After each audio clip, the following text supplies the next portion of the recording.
As we wait for the border to reopen and travel to be free-flowing again, there's no time like the present to start preparing. Heather Greenwood Davis is back with some tips on how we can start to get our travel groove back. Good morning, Heather. Good to see you. Good morning. Good to see you, too. Yeah, so bring us up to speed. Of course, we can't travel really right now, but where are we at? How soon can we get going?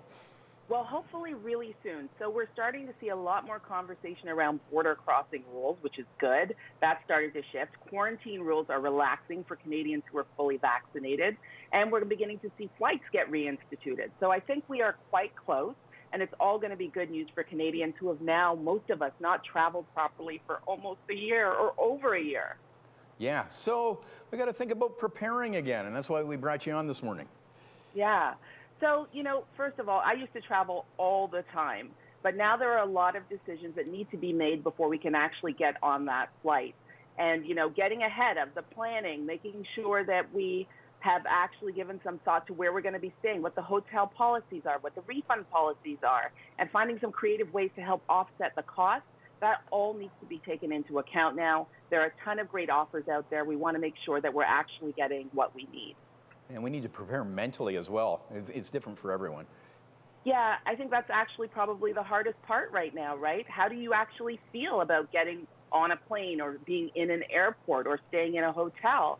And the pace you want to do that at is going to shift from person to person as well. I know for myself, I've purchased travel for 2022. I know I'm not the only one who, although anxious to get out there, is also sort of taking my time to get my feet in the water. So for people who are ready to dip a toe in, suggestions?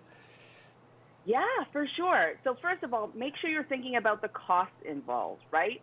You want to make sure that you're getting the kind of vacation that actually matches what you can afford.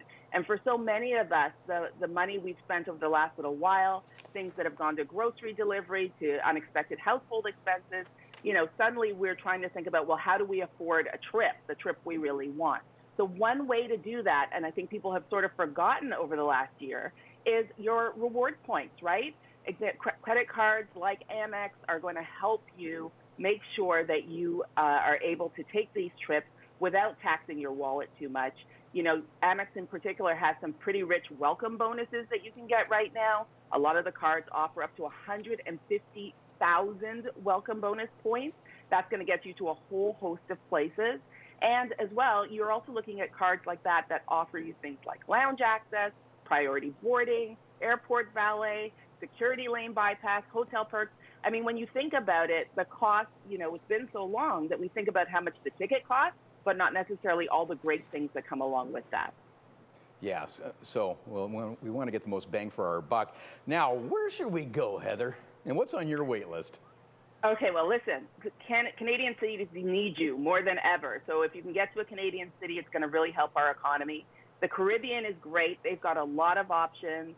They've been welcoming tourists for a while now. They've got some great protocols in place, so do your research, but you can get there soon enough. And of course, Europe is opening.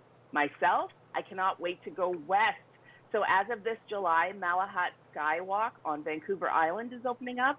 It's an accessible 600-meter elevated walkway through gorgeous forest landscape that ends at a gentle spiral tower, taking you 32 meters up for a 360-degree treetop lookout. It's incredible. Wow. And out east, isn't it gorgeous? Out east, I want to get to Ballet by the Ocean. So this is an outdoor dance performance by the Atlantic Ballet Company in New Brunswick. And what they've done is they moved their performance out to an open air space to make sure that people could get to it in the pandemic. It's been so popular, it's going to continue into the summer and the fall. And then, of course, I want to go international. So at some point, I'll be ready to tell you all about my fingers crossed trips to Switzerland and Denmark and beyond. I can't wait till we can all be out there traveling. Oh, yeah, we're starting to plan that too. But you're so right. It's so important to travel domestically right now. In fact, Ontario's considering putting together an incentive. It was recommended to put together some kind of incentive campaign so we can discover Ontario as well. Yeah, we have a gorgeous province, and a lot of us just discovered it over the last year. Let's make the most of it, and this country too. Yeah. Well, we got to travel. I wish we had more time, but we'll hook up all your socials for more inspiration as we get ready for our trips home and abroad. Heather Greenwood Davis, so good to see you. Always great to see you. Thanks for having me.